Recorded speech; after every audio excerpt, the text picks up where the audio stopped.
मैं हूँ सुहासिनी भट्टाचार्य और मैं এক বাঙালি হিন্দু নারী মৌলবাদীদের নজর পড়ে তল্লাটে। চিত্রনাট্যের মারপ্যাচে যেখানে মৌলবাদী রূপে দেখানো হয়েছে মুসলমানদের, সেখানে হামলাকারীদের মূল উদ্দেশ্য রাজ্যের অর্ধেকটা দখল করে নেয়া। সুহাসিনী নামে যে বাঙালি নারী চরিত্র ট্রেলারের শুরুতেই দেখা গিয়েছিল, তাকে ঘিরেই এগোতে থাকে গল্প।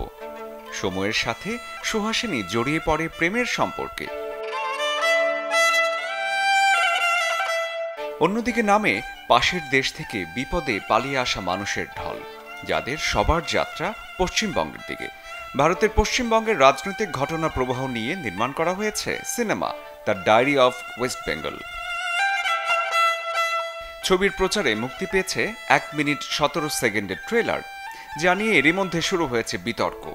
সিনেমার পরিচালক সনোজ মিশ্রকে উত্তরপ্রদেশ থেকে ডেকেও পাঠায় কলকাতা পুলিশ। তথ্য প্রযুক্তি এবং সিনেমাটোগ্রাফি আইনে অভিযোগও দায়ের করা হয় সিনেমার পুরো টিমের বিরুদ্ধে। তবে সুহাসিনী শেষ পর্যন্ত হাসির দেখা পায়নি। প্রতারণার শিকার হয়ে ট্রেলারের শেষ দৃশ্যে উঠে আসে তার আর্তনাদ। সবকিছু ঠিক থাকলে 30 আগস্ট পশ্চিমবঙ্গে আলোর মুখ দেখবে the diary of West Bengal. Shariful Haque, channel 24।